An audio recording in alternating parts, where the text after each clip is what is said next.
Want to speak real English from your first lesson? Sign up for your free lifetime account at EnglishClass101.com. Hi everyone, I'm Alicia. Valentine's Day is a very popular holiday in the United States. It's centered on romance and is a heavily commercialized holiday as well.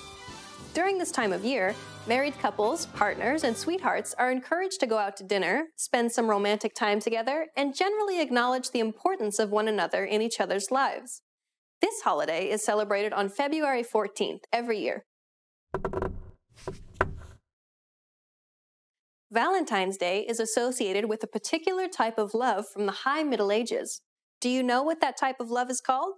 We'll show you the answer at the end of this video.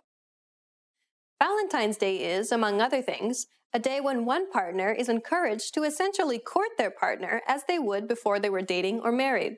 Presenting a wife, lover, or girlfriend or boyfriend with flowers, candy, and other romantic gifts is a huge part of Valentine's Day traditions in the United States.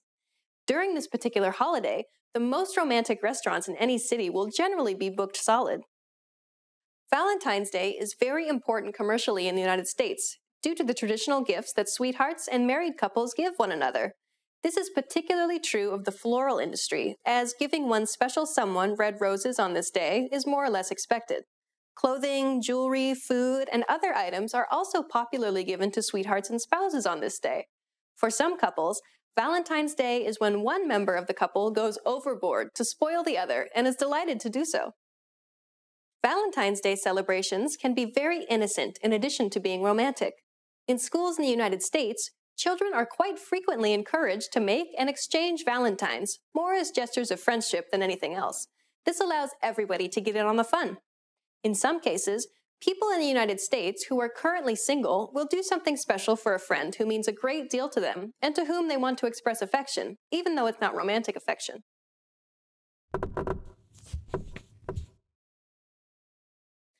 Valentine's Day cards are among the most impressive pieces of artwork associated with this holiday. Antique Valentine's Day cards can fetch handsome prices from collectors due to their intricacy and their sometimes very imaginative artwork. And now, here's the answer to the quiz. Do you know what type of love is associated with Valentine's Day from the High Middle Ages? Valentine's Day has strong associations with what was called courtly love in the High Middle Ages. This was a highly ritualized form of romantic love where each partner was expected to do particular things to express their appreciation for one another. How was this lesson? Did you learn something interesting? What Valentine's Day traditions exist in your country, if any? Please leave a comment at EnglishClass101.com. Until next time. Does having a study partner help you learn a language faster? For most people, having a friend or romantic partner who is a native speaker of their target language dramatically improves their ability to master the language. In this video, we'll talk about some ways to help you build relationships with people. We'll also talk about 3 reasons having a native speaker partner can improve your language fluency. First, knowing a native speaker helps you better understand the culture.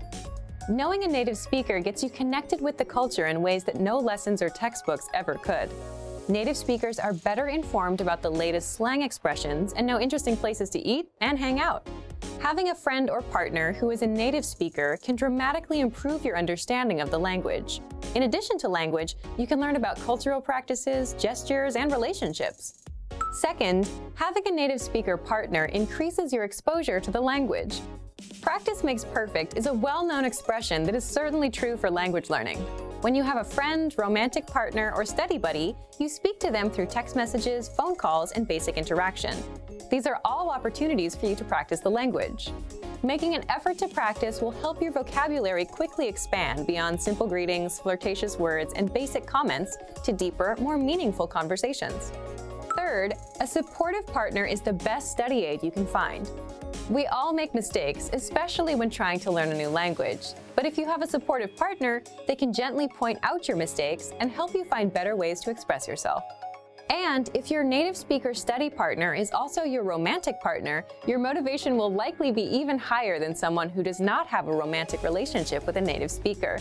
Now, let's look at 3 ways our language learning program helps you learn even faster if you have a native speaker partner.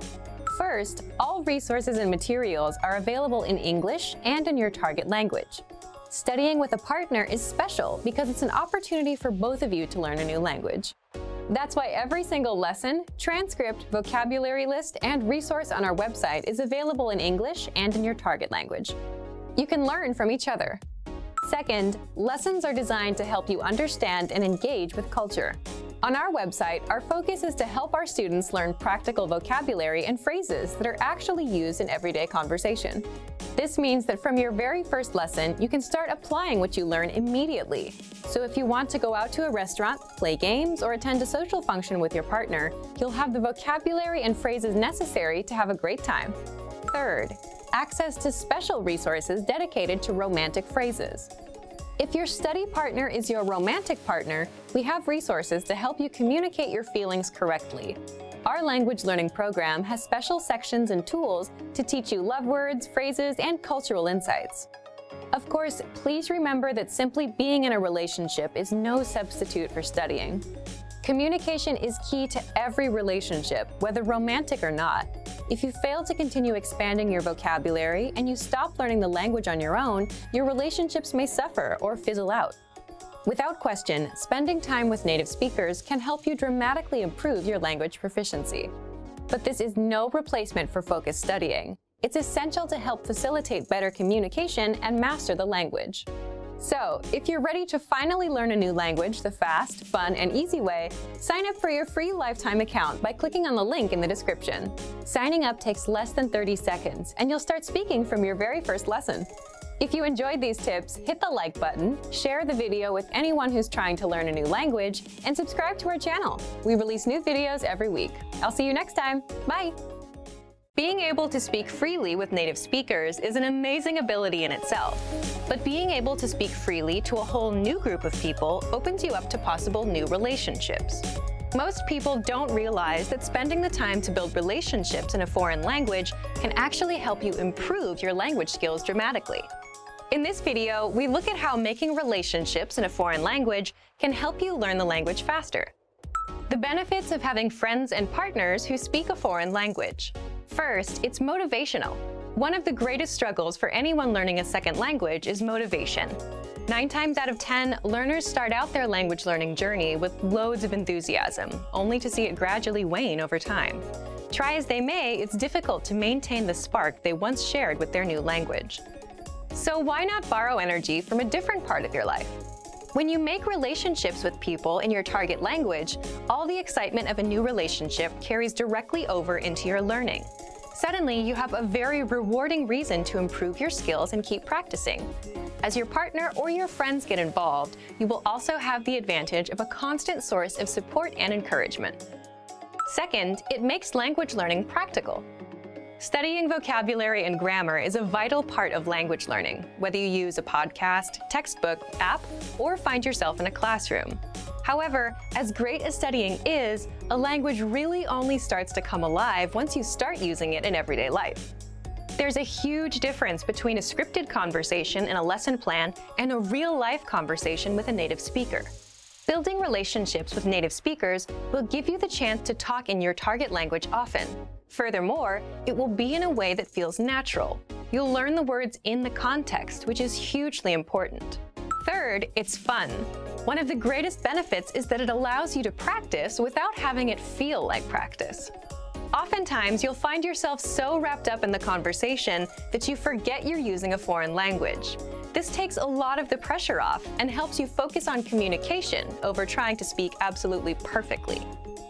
You also get to learn about a whole new culture from your partner or friends, so you're not only learning language skills, but also about the cultures that surround your target language. The risks of having friends and partners who speak a foreign language. First, it's easy to miscommunicate. When it comes to relationships, humans can easily misunderstand each other. So it can be hard when building relationships in your target language when you or your partner's lack of ability in each other's respective native tongue can lead to miscommunications that would otherwise be avoidable. Depending on the language you're speaking, a simple mistranslation or mispronounced word can drastically change the meaning of a sentence. As long as you can afford each other some extra patience and the benefit of the doubt, then you should be able to overcome this pitfall. Second, your language skills could suffer if your relationships don't work out.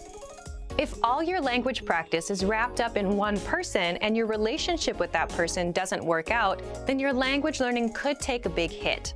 So it's best not to put all your hopes for language growth on one area, relationship or otherwise. You don't want to risk losing motivation, so try to find it in many different areas. An idea for building relationships in a foreign language.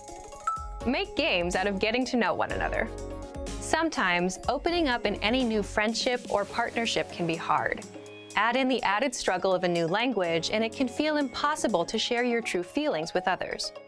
So instead of trying to take first interactions so seriously and talking about the usual things like the weather or work, try to ask new, interesting questions. Try to figure out what the other person's hobbies are without asking directly, or what kind of job they have. This will give you a chance to stretch your language skills in a new way, and you'll probably get some funny answers out of it too. Being comfortable being silly or making language mistakes is a great way to bond with someone, even if you've just met. Relationships in a foreign language have a lot more benefits to offer than drawbacks. Don't be scared to open up to people and make mistakes. And for even more help to build relationships in your target language, check out our complete language learning program. Sign up for your free lifetime account by clicking on the link in the description. Get tons of resources to have you speaking in your target language. And if you enjoyed these tips, hit the like button, share the video with anyone who's trying to learn a new language, and subscribe to our channel. We release new videos every week. I'll see you next time. Bye! Hi everyone! Do you know how to express your love in English? In this lesson, you'll learn 3 different ways to say it. Let's start with how to express your feelings to your loved one. I love you. I love you. I love you. Or if you want to explain those butterflies in your stomach, you can say, I've got a crush on you. I've got a crush on you. I've got a crush on you. And when you feel that I love you is not enough, you can say, words can't describe my love for you. Words can't describe my love for you.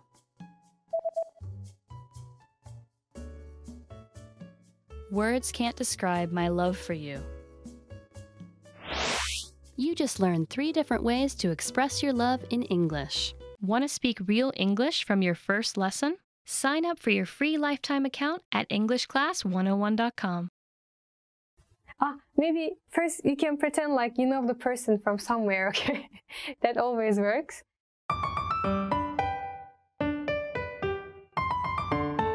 Nice to meet you. Hey, wait, that's English. Yeah. Hola, Maca. M'han dit que et dius Anja? És correcte? Very sexy inside. Yeah. Mexican? No, Mexican sounds good. Is it Spanish? No. No. Va, que et llegiré una frase. D'acord? Yes. Portuguese? No. So maybe it's Spain. Spanish, like... It's in Spain. How do they say it? Maybe I don't know how to say in English. Catalonians? Yeah. Really? Catalan. Oh, really? Hola, ¿cómo estás? Hola, Max. ¿Cómo estás? La verdad es que te iba a tirar un chamullo barato, pero te vi los ojos y no sé, te quiero invitar a salir, te quiero para algo serio. La verdad que no soy de hacer estas cosas, es raro en mí, pero desde el momento en el que te vi, estoy sintiendo cosas que antes no sentía. No sé qué me está pasando. Y no sé si es tu voz o tu sonrisa, pero me parece que tenemos que ir a tomar algo juntos. Así que lo que voy a hacer es darte mi número de teléfono, me vas a escribir, tal vez nos vamos a enamorar, no sé, veremos qué pasa. ¿Está bien? No sé. I know. Wow, this is like love confession. I have to admit that it was like kind of romantic, like the pronunciation and stuff. Yeah. But like, yeah, the content is a bit cheesy. Sorry about that. Is it Spanish language, right? I don't know, you think so? Yeah. Es castellano, exactamente. 我喜欢跟你在一起的感觉。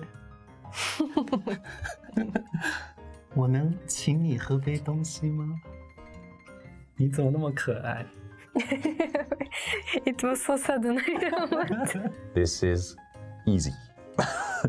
Are you willing to come to my place afterwards? Yeah, just like to be kind of like spice things up a bit. Like it's Mandarin. Yes. How come you know? I've got a lot of Chinese friends. Oh. 라면 먹고 갈래? Okay. Yeah. This is obvious for me. It means, do you want to drop by my house and eat instant noodle with me? This sounds like something like Chinese or Vietnamese to me. They really use it? I mean, or it's just like... This line is from a movie, so actually everyone knows. Yeah, 타. That's it. Yeah, 타. Korean, right? Okay, so let's say Korean. But please remember this line. Okay. 라면 먹고 갈래? 라면 Because 먹고 갈래? this line is usually used by female. Oh, So it's like I will try. place. Today I will try. Yeah, Okay. 라면 먹고 갈래? 라면 먹고 갈래? Yeah. どこかでお会いしたことありますか？ないと思います。今度一緒にご飯でもどうですか？まだ食べた。まだ食べIt means no, maybe. I didn't expect the answer. It was like one way. Japanese. 僕が必ず君を守るから。Oh, I got excited. And now I get very shy because she understands. I understand you. It means like I'm going to protect you. Yeah. Yeah. It's like, you know, they don't say in real world. Yeah, but sometimes you It's just see drama. in drama. Yeah, drama. But it's too romantic, I think. I want to give a message from here to the world. Don't watch so much drama. Come and experience real life first, right? That's true. Du är så vacker. Så det ger solen en anledning att skina. Wow. Wow. This one is hard. You're so beautiful. You give the sun a reason to shine. Wow. It doesn't look like something European or... I feel like it might be indie. Oh, yeah, this is a good one. Dina läppar smakar som vin och ikväll vill jag bli berusad. Okay, like it looks so different to me right now. Like I feel like it's something European right now and like something Germanic, but not German. Another hint. What's the letter it starts with? The letter it starts with? S. Can you say it again? This one? Yeah. Not because I like the compliment. I'll say it as many times as you like. Om det hade varit kriminellt att vara snygg hade du fått livstid. Okay, this is like something European because I hear no criminal. Du är, you said, right? Du är så. Du är så. Is it a European language? Yes. Swedish? Holy cow. Swedish, right? Yeah. Yeah, I know, because I have friends from Sweden. Ah.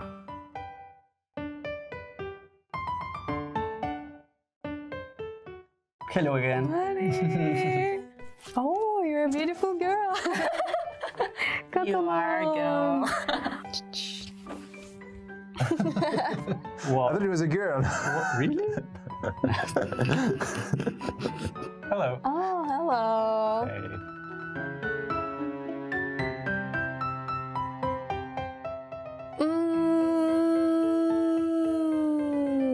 Difficult. Usually I've got some bad stereotypes about like Spanish, but the Spanish one was quite good, I think. But that's not the winner. To me, like, okay, I think it was Korean. mainly because I couldn't understand like what it meant. I don't know. I just think Spanish sounds maybe the most sexiest of the languages I've heard today. Yeah, I didn't know much of Catalan, the sound of that, and that was really nice as well. Since my husband is Korean, Korean was attractive, I think, because that's why maybe I fell in love with him, right? But also it's really hard to decide because Castellano and also the Canton language, it sounds also very attractive. I don't know, maybe it's because of their tonation. I don't know why, but even though I don't know the meaning, it sounds like very natural, very confident. So I like that language too. Hi everybody, welcome back to Top Words. My name is Alicia and today we're going to be talking about 10 breakup lines. These are lines that you can use when you want to end a romantic relationship. Wah, wah. Let's go! I need my space. I need my space. I need my space. So if you feel the other person is maybe just always with you, always looking for time or just bothering you, whatever. Doesn't matter. You don't want to spend time with that person anymore. You can say, I need my space. Oh, do you want to go to the movies with me this weekend? It was so much fun to see you yesterday and we can do something tomorrow and then we can go to the movies together too. Don't you think it'll be great? Actually, I need my space. I need to focus on my career. I need to focus on my career. Ooh. So maybe you're really, really busy with work, or you're just looking for an excuse to break up with the person. To break up with someone, you can say, I'm really sorry, but right now I need to focus on my career. I think we need a break. I think we need a break. This is after you've been seeing someone for some time and you decide that maybe they're not the right person for you. You can say, I think we need a break. Be careful though, this phrase sounds like there's a chance you may get back together in the future. If you don't feel that there's a chance you will be continuing to see this person, maybe choose a different line to break up with them. I think we're moving too fast. This is an expression you might use towards the beginning of a relationship. Maybe, for example, you meet someone and then you start dating them and then a month later they're like, let's move in together. And then 3 months later it's like, oh, let's get married or whatever.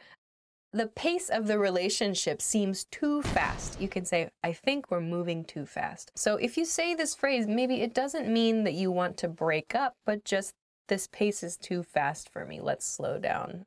I'm just not ready for this kind of relationship. I'm just not ready for this kind of relationship. This could have many different meanings. Maybe the relationship is very serious and you're not looking for a serious relationship. You can say, I'm not ready for this kind of relationship. Saying, I'm not ready sounds like it's me, it's my problem. I'm not ready for this kind of relationship. It's not you, it's me. It's not you, it's me. There's no problem with you. Rather, I have a problem. Maybe they're just struggling with some things that they're not, they don't want to bring into a relationship. Or maybe they're just trying to be polite. Maybe it is you. Maybe it is you. But the other person is trying to be kind. So you can say, it's not you, it's me. Let's just be friends. Let's just be friends. You've been in a relationship with someone for a while and you decide, maybe it's better if we don't date each other, but I still like this person, so let's just be friends. We need to talk. Oh no, we need to talk. The dreaded we need to talk. If someone says, we need to talk, in that tone, we need to talk. Or if you get like a text message that says, we need to talk, it's never we need to talk.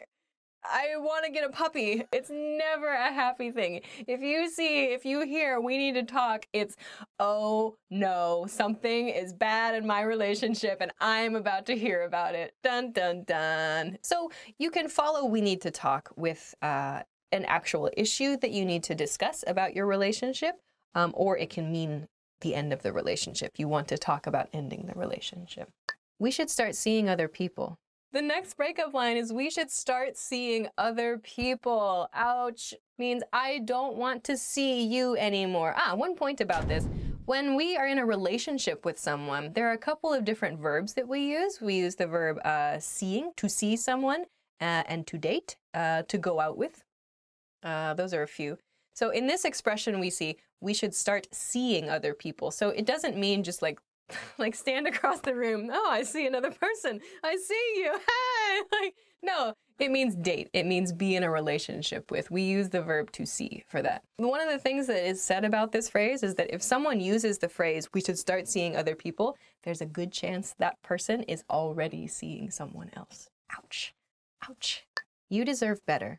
The next phrase is you deserve better. Oh, so if someone says to you, you deserve better, I think we should end the relationship, you deserve better. It means that the person feels they are not good enough. They're not enough for you. And so they think you should find someone better than the person saying the phrase. Again, this could be a sincere expression, or it could just be a very polite and kind way to end a relationship with someone.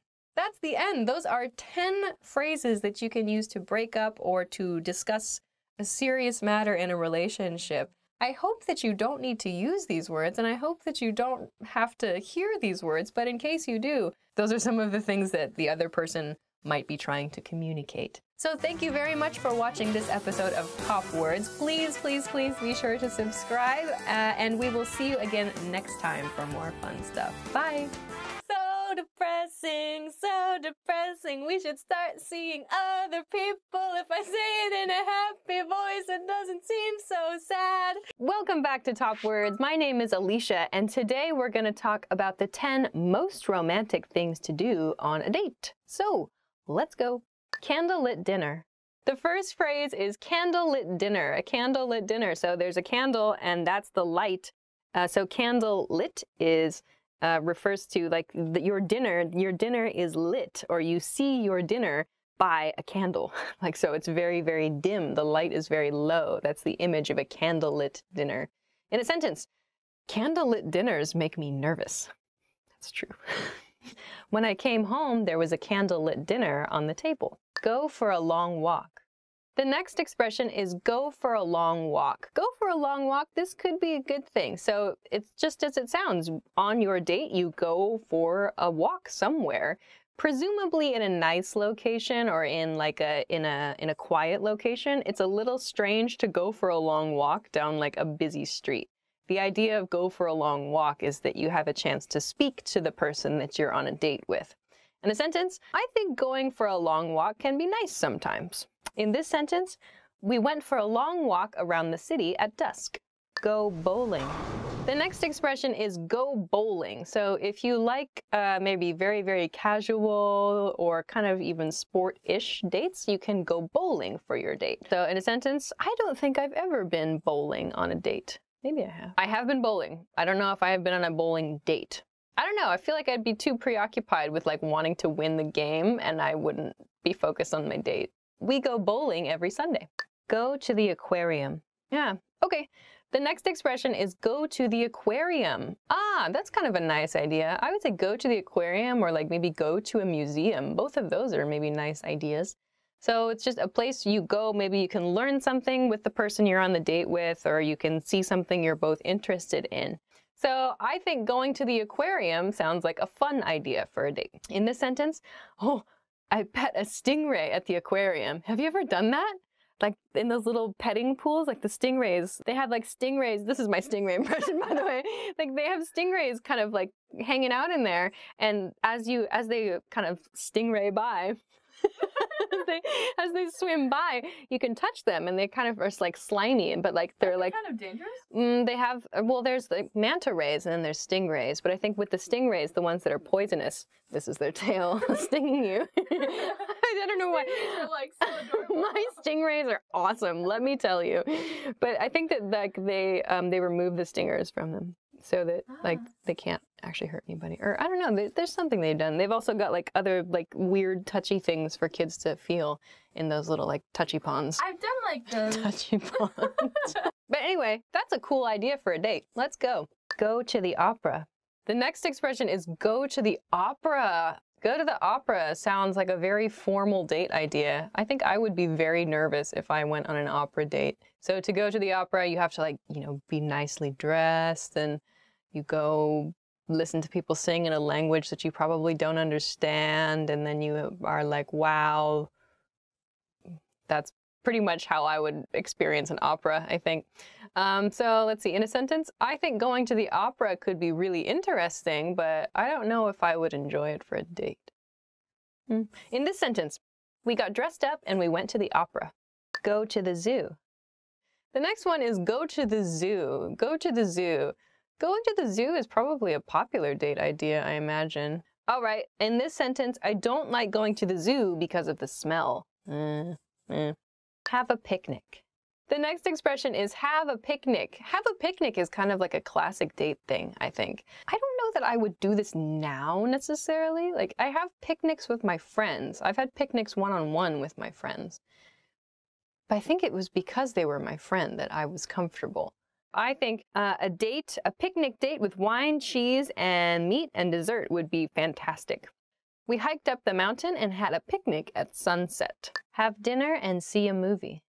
The next one is probably the most classic date idea, which is have dinner and see a movie. So you go to dinner and then you see a movie, or vice versa. You see a movie and then have dinner together. Especially in my mind, if you see the movie first and then go to dinner, then you have something you can both talk about, right? Or if you go to dinner first, you know, you can speak to each other a little bit and then go see the movie and not talk to each other, which is fine. But I feel like seeing the movie first and then going to dinner seems to make more sense to me, because then you can actually talk to the other person. I don't know, that's my idea. What are you doing next week? Do you want to have dinner and see a movie with me? In this sentence, how about dinner and a movie? Take a ferry ride. The next one is take a ferry ride, or take a boat ride, I guess. So you get on a boat together and you go somewhere. Sounds a little bit old-fashioned to me, but whatever. In a sentence, let's take a ferry ride this weekend. In this sentence, we took a ferry ride around the Statue of Liberty. Walk on the beach. The next expression is walk on the beach, another very classic date idea. So you just walk together on the beach. Maybe it's a long walk on the beach. Whoa, I don't know. So a long walk on the beach, or just a short walk on the beach even, can be very nice. In a sentence, let's take a walk on the beach. In this sentence, I like long walks on the beach. So that's the end. Those are 10 romantic ideas for a date. If you have different date ideas, please be sure to tell us about them in the comments. That was weird. If you have different ideas for a date, leave us... If you have different ideas for a date, please leave us a comment and let us know about it. Thanks very much for watching. Please be sure to like this video and subscribe if you haven't already, and we will see you again soon. Bye! Want to speak real English from your first lesson? Sign up for your free lifetime account at EnglishClass101.com. Hi everyone, I'm Bridget and welcome to today's lesson. Today's topic is 10 gift ideas you must know in English. Let's start with the first. Laptop. Laptop. A laptop is a portable computer. You probably have one. It folds shut. It opens back up again. It's portable, which means you can bring it with you, whether you're going to class, going to work, you have your computer with you at all times. A laptop is very useful and also very expensive. So if you are buying someone a laptop, they should be very, very grateful. Does he already have a laptop? Perfume. Perfume. I like the smell of that perfume. It smells so nice. It smells so summery. Perfume is a fragrance. It comes in a bottle and you go shh. There are famous perfumes like Chanel No. 5. Maybe you've heard of it. I don't think I've ever smelled it, but I know it's famous. Book. A book. This book is very meaningful to me. I hope that you like it. A book is a great gift. It gives you something to read, to enjoy for days or weeks to come. What's your favorite book? My favorite book is Timeline by Michael Crichton, or Sphere by Michael Crichton. I love Michael Crichton. Also all of the Harry Potter books. Camera. A camera. Is that the sound a camera makes? You take pictures with cameras. They're great gifts, especially for someone who's interested in photography or filming, making movies. You can do anything with a camera. You got me this expensive camera. How did you know I love photography? It's a great gift.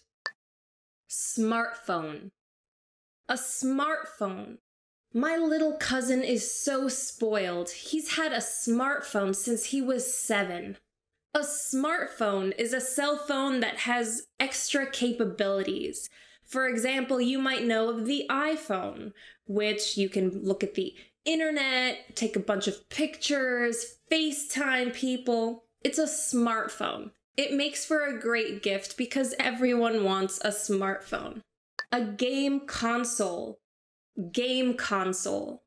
What kind of game console would she like? If you like to play video games, you know what a video game console is. You might have a PlayStation or an Xbox or a Wii or a Sega Dreamcast, which is my personal favorite. A video game console is a great gift for people who love to play video games. You know, get them the latest model, the latest PlayStation. They're gonna love you for it. Just keep in mind that video games are very expensive these days. A flight to the United States. A flight to the United States means someone's buying you a ticket to take a flight on an airplane to the States. My parents bought me a flight to the United States for my birthday.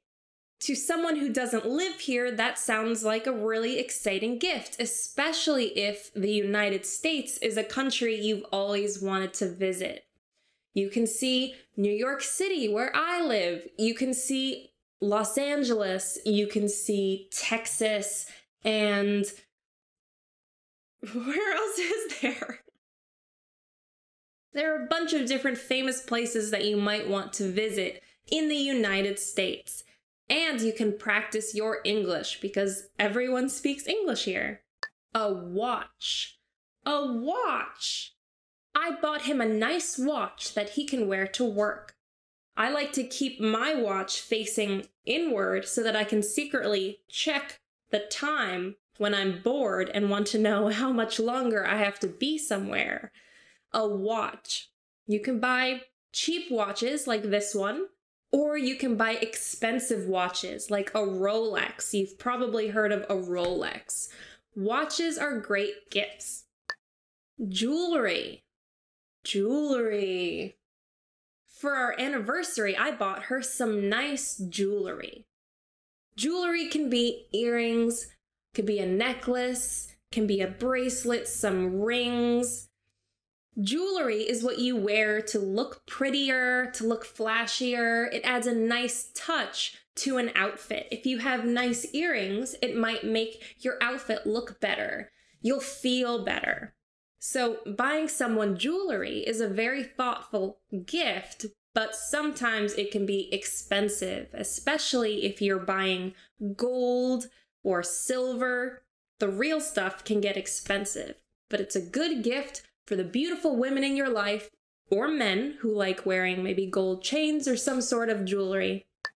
Socks. Socks. I hated getting socks as a kid, but now I love it. Socks are great gifts because everyone wears socks, so you can't go wrong buying someone a nice pair of fuzzy socks. That brings us to the end of today's lesson. 10 gift ideas you must know in English. If you like this video, please don't forget to give us a thumbs up. Leave any question or comment you have below. Don't forget to subscribe to our channel. And don't forget to go to EnglishClass101.com for more English. Hi guys, this is Becky here with English Top Words. Today, we're going to talk about one of my favorite topics, maybe ever. 5 amazing love quotes from American songs.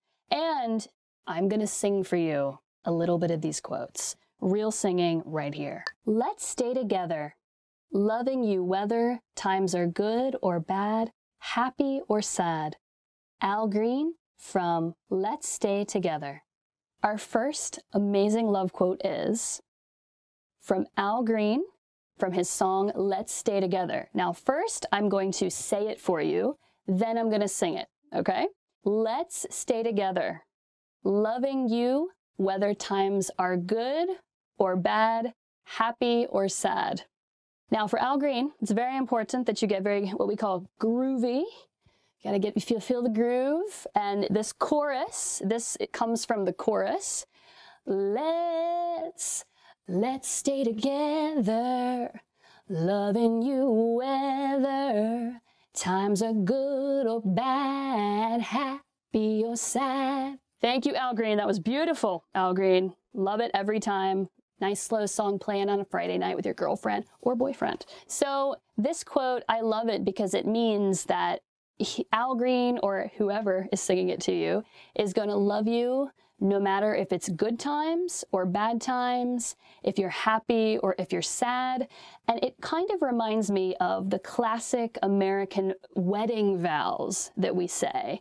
We say, I will love you. This is not exact, but we say, I will love you in sickness or in health, till death do we part. I like this song a lot. We should love each other in good times and bad, right? It's not true love if you're just loving in good times, right? I want you there in the bad times too. Bette Midler from Wind Beneath My Wings.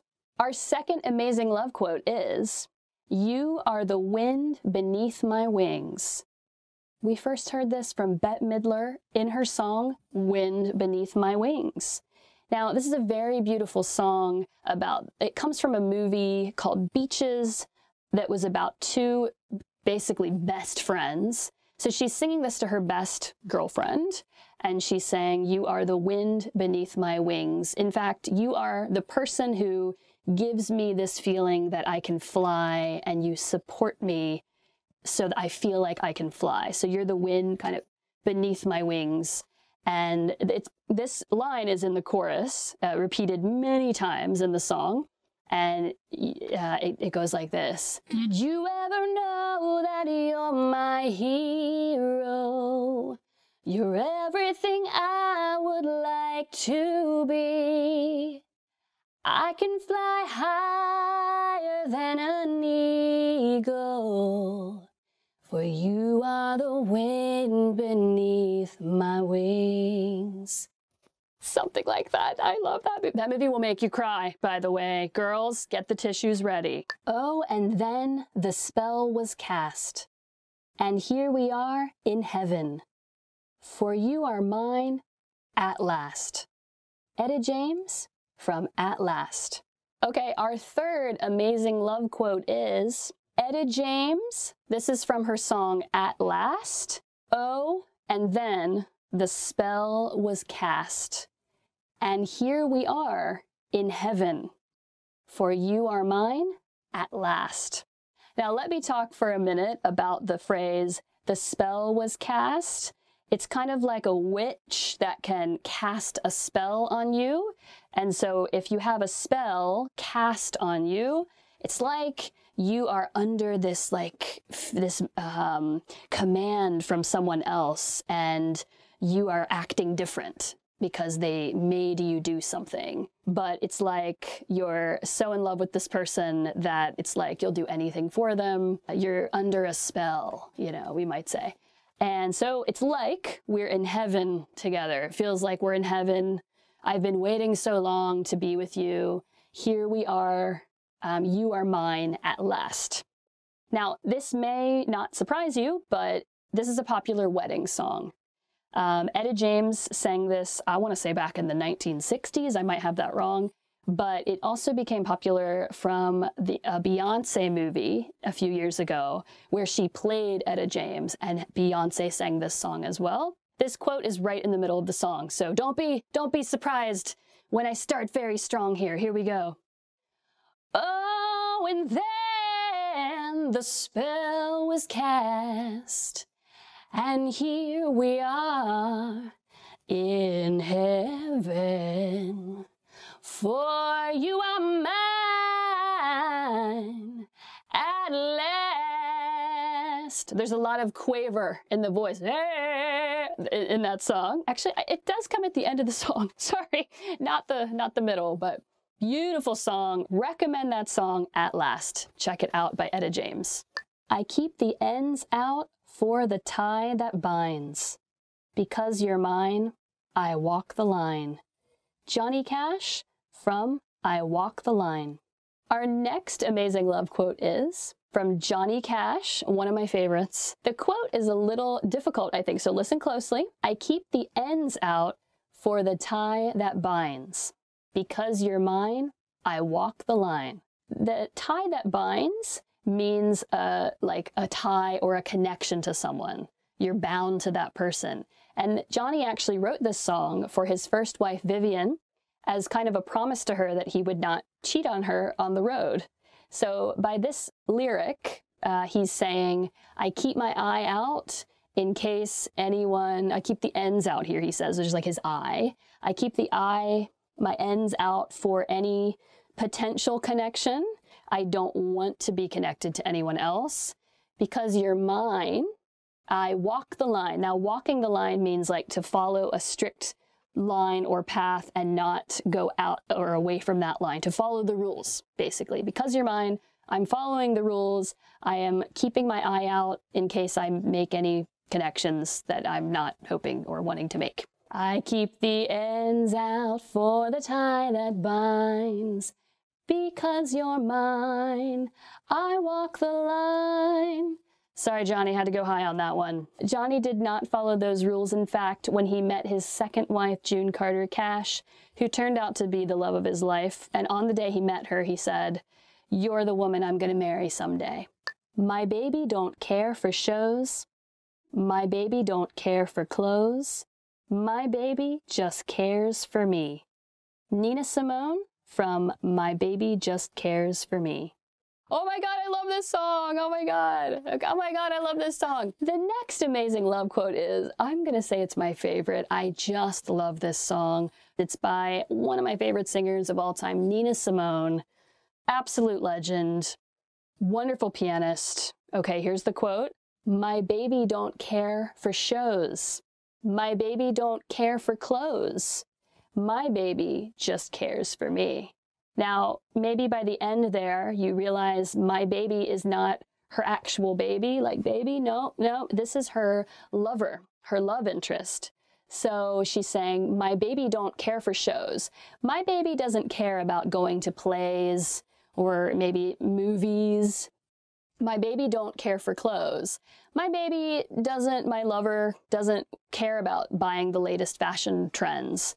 My baby just cares for me. My lover just cares about me. So we don't need anything fancy. We don't have to do anything special. We just need to care and be with each other. And so it's a great quote. Also notice here the grammar is completely wrong.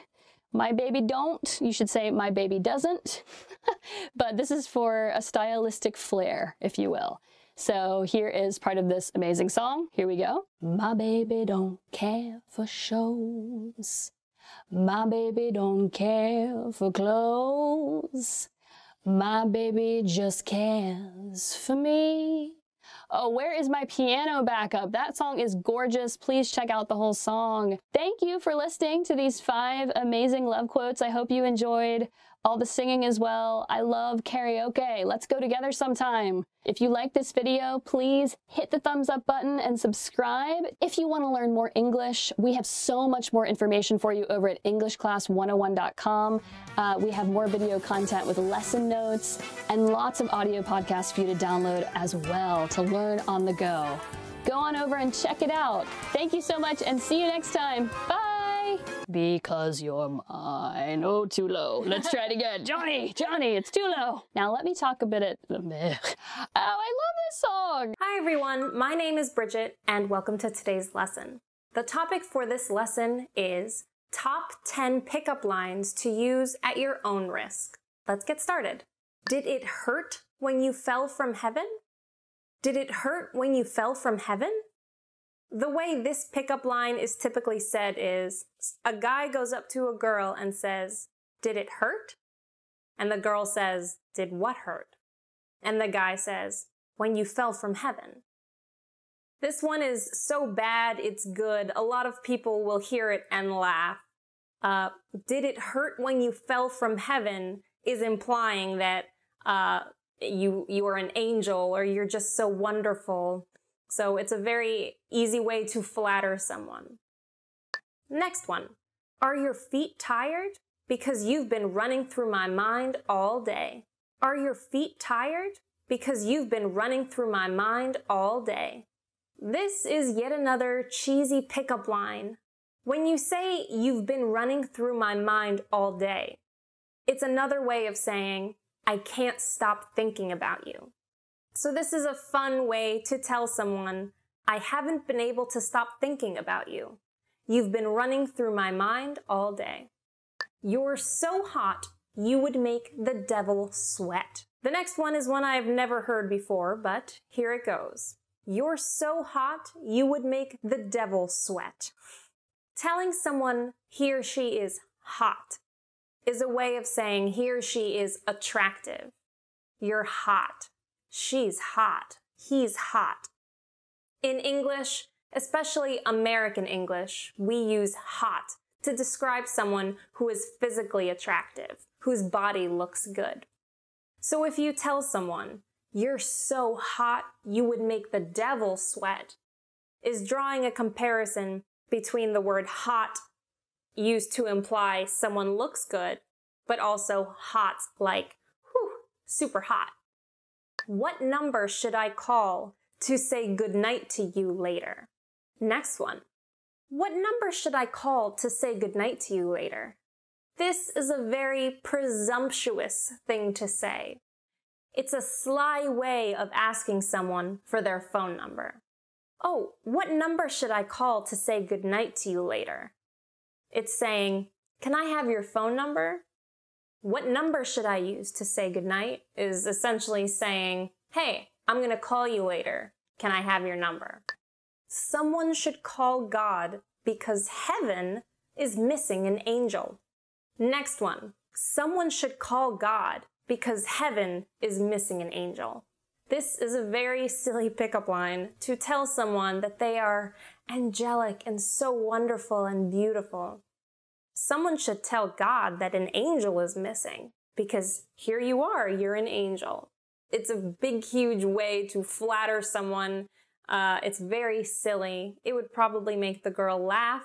It's very similar to saying, did it hurt when you fell from heaven? You are like pizza. Even when you are bad, you're good. You're like pizza. Even when you're bad, you're good. Pizza, my favorite topic. This, first of all, is implying that no matter what, pizza is delicious. And this is fact. Pizza is always good. Even bad pizza that might be oily or overcooked, it still tastes good. So this is telling someone, no matter what, you are still good. Even when you're bad, you're good. It's implying that they can do no wrong. There's nothing they can do or say that will turn you off, that will make you not like them. Just like pizza. It's a wonderful love affair with pizza. Is it hot in here? Or is it just you? Next one. Is it hot in here? Or is it just you? Is it hot in here? Or is it just you? This is another play on words. In English, especially American English, when you think someone is physically attractive, you would say they're hot. It's sort of a slang term. So if you go up to someone in a bar and you say, whew, is it hot in here? Or is it just you? That's a play on words, because hot, of course, is used to describe the temperature, but it's also used to describe someone who is attractive. So if you say, it's hot in here, it must be you. It's a cute play on words. Are you a thief? Because you stole my heart. Next one. Are you a thief? Because you stole my heart. Are you a thief? Because you stole my heart. Telling someone they've stolen your heart is another way of saying they have your heart, you have feelings for them. Your whole heart belongs to them. So if you tell someone, you've stolen my heart, It means you can't stop thinking about them. They have your heart. You have feelings for them. Your heart belongs to them. Do you believe in love at first sight? Or should I walk by you again? This next one is pretty good. Do you believe in love at first sight? Or should I walk by you again? Love at first sight is a phrase to describe when two people fall in love the first time they see each other. You'll hear this a lot. It was love at first sight. Maybe a guy talking about the first time he saw someone who's now his wife. He saw her from across the room and she was so beautiful. He just fell in love with her right then and there. It was love at first sight. So this pickup line, which is cheesy, is, do you believe in love at first sight? Or should I walk by you again? It means, do you believe in falling in love the first time you see someone? Or should I walk by you a second time to give you another chance to fall in love with me? Life without you is like a broken pencil. It's pointless. Next one. Life without you is like a broken pencil. Pointless. Saying something is pointless means that there's no point. It doesn't make any sense. If a pencil has no point, it's broken. You can't write with a pencil that doesn't come to a point. So, life without you doesn't make any sense.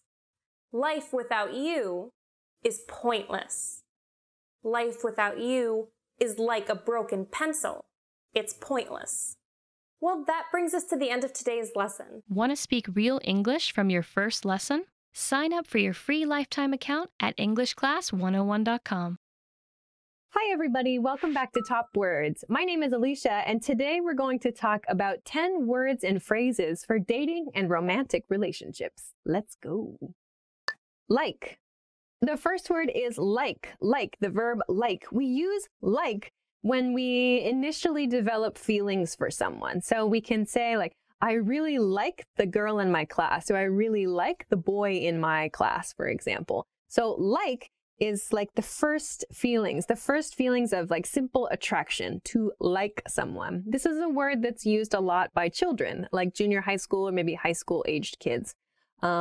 And you can also use it in adult relationships as well, like at those first stages of a relationship. Like, I really like you, for example. So using like can express something a little bit stronger, a little bit more romantic if you use it in that way. In a sentence, I really like him. Have a crush on. The next word is have a crush on someone. To have a crush on someone. So to have a crush on someone, this is usually used by like teenagers. It's kind of a young people word. So to have a crush on someone means you have a really strong attraction to someone, but maybe you don't know them very well yet, or you haven't had a chance to speak with them a lot yet. So this is something like if you regularly see someone like at your workplace or at like another event or at school, and maybe you think they're physically really attractive, or maybe you've heard them speaking before and you think they're attractive. There's something about them that really, really strongly interests you, but maybe you don't know them very well yet. You can say, I have a crush on that person. Like, I have a crush on him, or I have a crush on her. Like, you don't really know them so well, but you really, really are interested in them. That's called a crush, a crush. In a sentence, do you have a crush on your coworker? Love. The next word is love, love. So love, at least in American English, we tend to use in more serious situations. So it's beyond a crush. It's beyond like. Love is a more serious word that we use, usually when we have known someone for a long time, or we have just like this very, very strong and deep attraction to a person. So we can say, I love you, or like, do you love me? That kind of thing. We can say that, but it has kind of like a serious implication. There's a very serious sort of nuance behind the word love. So love is stronger than like or crush, and it has like a serious feeling about it. We can also use the word love for our friends and our family members too. But the same nuance of like a strong and serious connection remains. When you use it with your friends and your family members, though, it doesn't mean romantically. It just means you have that very close bond with that person. Like, I love you guys, for example, with your friends is a very common phrase. But saying I love you to your partner is quite strong. So please use this phrase with caution and care. In a sentence, I think you should tell her you love her. Date. The next word is date. Date. So to date someone means that you meet someone regularly in like a romantic way. So traditionally, like dates could be like dinner and a movie, or going out for coffee together, or enjoying dinner together, going to the park or the beach, or maybe traveling somewhere. So a date is time with only the two of you to get to know each other and to get to know each other more romantically.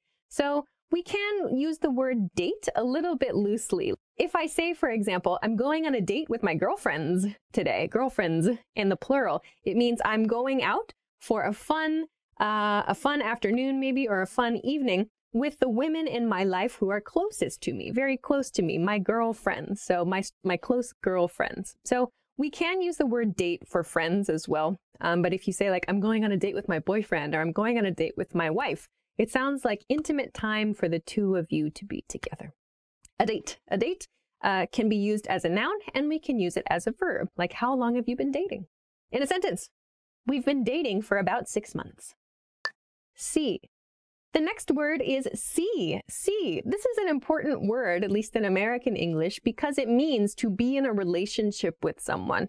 We use the word see in the same way that we use the word date. Like, I've been seeing this guy for 6 months. Or, are you seeing anyone? Or, I'm thinking about seeing someone new. So see in this way means like to spend time with romantically, like going on dates with a person. So if you hear someone use see in this way about a person, it means like a romantic relationship with that person.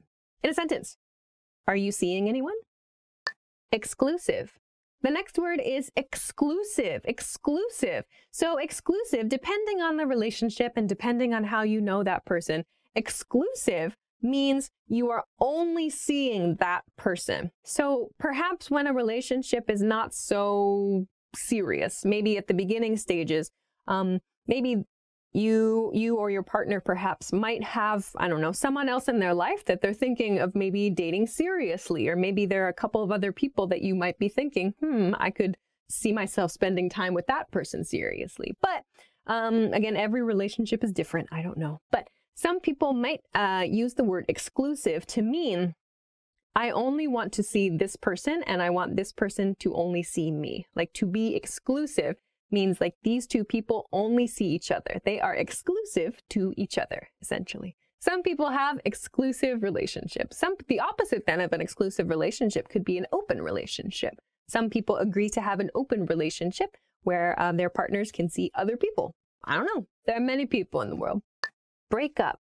The next word is break up. Break up. To break up means to end a relationship. So we use break up before marriage. If a couple is just dating, they're just seeing each other and they decide to finish the relationship, they decide to stop seeing each other, we use the word break up to describe that. So like, I broke up with my boyfriend last night, or like, don't break up with me, or I think we should break up. These are all words, these are all expressions that we use with regard to ending a relationship. Ending a relationship is called breaking up. In a sentence, I think we should break up. Propose. The next word is propose, to propose. So to propose, if a relationship is continuing well and everything is great, presumably, or I don't know, for any number of reasons, the couple decides they would like to get married. We use the verb to propose, which is like a short way of saying to propose marriage. So to propose means like to set out an idea, to give someone an idea for something. So traditionally, this comes from the man, like the man will propose to the woman in the relationship. Though I've heard of cases where women propose to men as well. So to propose means to suggest marriage to the other person, to propose. In a sentence, what do you think is the best way to propose? Cheat. Cheat. Cheat. So to cheat is a word we use. This is typically for like exclusive relationships, but to cheat means one partner or perhaps both partners see or date or spend time with another romantic partner when they are not supposed to. So if person A and person B are in an exclusive relationship and person B meets someone else romantically, that's called cheating. They are cheating. So it's typically considered a negative thing in most cultures. Cheating is typically bad. In a sentence, my roommate was cheating on her boyfriend. Marry. The last word, the next word is marry. Marry. So to marry, or you might also hear to get married. We use both of these to refer to that ceremony where the couple decides they're going to spend forever together and legally they become a family. So please be careful. We don't say get married with someone. Sometimes I hear students say this. We don't say, I want to get married with, or my brother got married with. We use the preposition to. So my brother got married to his high school girlfriend. That's true. Or what kind of person do you want to marry? I want to marry a kind person. So please be careful. When you use the verb marry, just marry, no get married. Like I want to marry someone. I don't want to marry someone. We're probably going to follow the verb marry with a person or a kind of person.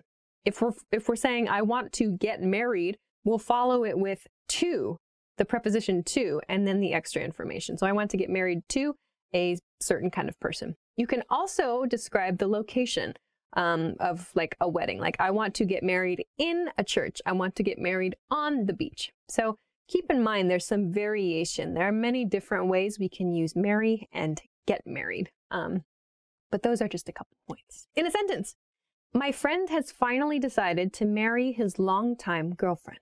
So those are 10 words for dating and romantic relationships. I hope that those were useful for you. If you have any expressions that you like to use, or maybe something that you have found useful when dating or in romantic relationships, or even in good friendly relationships, let us know in the comments. Hi everybody, my name is Alicia, and today I'm joined by Michael. Hello. And today we're going to be talking about English pickup lines. Woohoo! Yeah. So these are going to be some pickup lines, as well as just some kind of general discussion about dating and relationships, maybe do's and don'ts to some degree from perhaps our own experiences. Let's begin. I think I might have written down more than you for this one.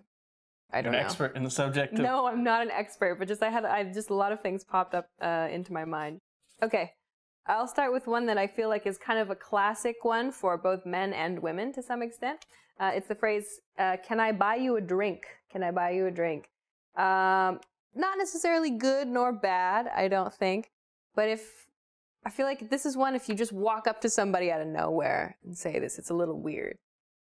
I feel like if you talk to the person for a while, maybe the conversation is going well, and then you say, oh, I've actually had this experience, like talking to somebody for a while, like I just met them, but we were talking, and then they said, I'm enjoying the conversation, can I buy you a drink? And we'll continue talking. And I went, oh, that's fine. And in that case, it wasn't weird. What are your thoughts on this phrase, can I buy you a drink? Yeah, I spaced it. I didn't think about that. But yeah, that is like a classic, perfect example that what you're saying has an undertone. That everyone knows, can I buy you a drink means I like you romantically. I want to spend time with you, without saying that, because that's just kind of weird. So you say, hey, can I buy you a drink? I'm not so experienced on this one, maybe because I'm not the nicest, most classy fellow. But for me, it's just like, hey, let's take a drink together, let's take some shots, you know. But in the movies and like the people that are very, you know, like the suit, I think it's a charming way to say it. Hey, can I buy you a drink? Or maybe even they'll order the drink and, hey, can you send it to her, and kind of like nod and smile, something, you know, somewhat. It just basically just makes it more complex, more romantic. Because if you just come up and say, I like you, I want to kiss you, it just sounds kind of weird, right? So you kind of like slowly. Yeah. Pickup lines, this is one that's just kind of cheesy, and you know, you say it as a joke now, but did it hurt? Did it hurt? So you go up to a girl or a guy, or you know, whatever your preference, and you go, hey, did it hurt? And that person says, you know, what? What do you mean? Like, yeah, what are you talking about? Oh, hey! And then you say, when you fell from heaven? because you're an angel. You're just beautiful, you know. And then they go, This is a really stupid one. Really, really stupid. But yeah, it's a great example. It's a great example. I think this is also like the archetype pickup line. There's a bunch of these. I'm sure you've seen them go online. There's a ton of the like punchline, but this one I think is like the most common one that you always see and hear. But I wonder if anybody has ever seriously tried to use that. Actually, probably. Yeah. Don't. The do's and don'ts, don't use that. Don't use that one. Like, it's funny to think about. It's a funny sort of silly thing. But oh my gosh, how dumb. Someone's gonna write a comment on this like, I tried it and it was really successful for me. That's how I met my wife. Great. Okay, keep doing that thing. Okay, let's see. I'm gonna go to the next one. I'm gonna go to a concept about dating, but I think it's related to pickup lines and related to meeting people, and that is the concept of a wingman. A wingman. So, or wingwoman, I guess. Though, I don't know. I tend to just say wingman for either female friends or male friends. Anyway, when you're at a restaurant or you're at a party or whatever it is, there's that other person or another group of people or whoever that's there to back you up, to support you. So if you go, oh, I'm really interested in this guy, or I'm really interested in this girl, and they say, I'm going to go over there and talk to them, or I'm going to go find something out, or they're there to support you so that you don't embarrass yourself. So having a wingman or wingwoman can be very, very useful when you're first getting to know somebody, I think. Yeah. Is a wingman important for you? Essential. I think this is I didn't even think about it. I spaced it. I think part of it, and there's different ways you can do this if you're a loser and you have no friends. What you can do is if you like someone, instead of going directly to them, again, it kind of comes off as desperate, whatever, you talk to the person next to them. So let's say you like the girl and she has a guy next to her. You would talk to the guy first and the group. You don't just go to the girl again. It's basically this whole dating thing is all just kind of putting up a mask and just trying to like not seem so crazy, because for some reason you can't just go, hey, I like you, let's kiss. That's just weird, right? So you have to kind of mask it. So a wingman helps make things seem more casual. So they're there to just kind of make you look good, right? They help you out. They don't fight to try to steal the person you're trying to date. They're like, oh man, Alicia's awesome. She's so funny. She's great. And then the person that she's trying to get, the guy she's trying to date, goes, yeah, you know what? You're right. And it just kind of makes it seem like a less desperate. I don't know. Like if I were to go to a girl and just say that, it just seems kind of weird, So similar to the wingman, I mean, there's a bit of a culture with wingmen and pickup lines and this kind of thing. And it's called the game. And what the phrase I was going to say is spit some game. So maybe you've heard this. This is like what is that called? An extended metaphor. And spit some game is when you try to pick someone up. You go and this is kind of like more modern slang. It's wingman, I think, is pretty universal. Everyone knows that. But spit some game's more modern, and it's just, hey, I'm going to go spit some game at this girl. I'm going to try to pick her up. So spit coming from like speak or talk. Right. But you don't actually spit on the girl. No, please don't actually spit on anybody. Yeah, go spit some game. Okay, let's go to the next one. These I feel like are perhaps some lead-ins to, like, they're conversation starters that I feel like they're both kind of classic, and they're not necessarily special, but they're just ways to start a conversation with the person next to you. The first is, come here often. Do you come to this place often? And what are you drinking? So these two are just like really, really simple like icebreakers. Come here often, I feel like, is a little, I don't know. I don't feel like this gets used much. But like, what are you drinking? I've had people ask me this. Like if they're clearly if you can clearly see what they're drinking, like you have like a branded beer in front of you, like this is a really dumb question to ask, but maybe the person just ordered an interesting cocktail or maybe a nice beer and you're wondering what it was, or just, you want to show that you're curious and want to talk to that person, but you don't want to seem like, hey, then you can say, what are you drinking? And that can be a nice lead into a conversation. Do you want to hang out? Yeah, I remember you did say this, okay. Yeah. My generation's lazy. We don't have the chivalry. We don't have the romantic gesture, buy her roses. You just, hey, you want to hang out? Yeah. It's a little boring, so. Yeah, or just like, I think it's much more casual now. Like, to ask someone out is not so much like, let's go to dinner and a movie. It's more like, do you want to get a coffee? Or, right. Yeah, it is quite casual, I feel now. Yeah. Nice. Okay. I don't have anything else because I put my last two together. Do you have anything else? This one, hey girl. So this is kind of, again, it's getting more and more subtle. When you say hey girl, you know that means you're about to say something. You're about to spit some game. You're about to kind of flirt. All I hear in my head is I think it's like a Justin Timberlake song that he starts with this. Hey girl, let me buy you. Dun, dun, dun. Yeah. I think I know the one you're talking about. Yeah. Mm-hmm. Yeah. So that's a good one. I mean, if you say that, it's pretty obvious you're trying to get with whoever. So. Yeah. Hey girl. Though I will say that nobody really says hey guy. Mm. There's not really is there a male variation of that? Hey dude. Yeah, but it doesn't have the same. That's not romantic. If you say hey buddy. Dude, yeah, it doesn't.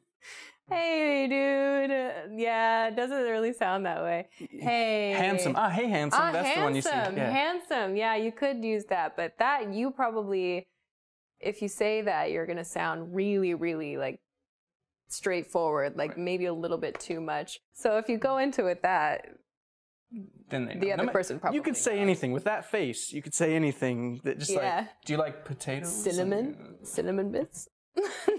I got some mixed. Never mind.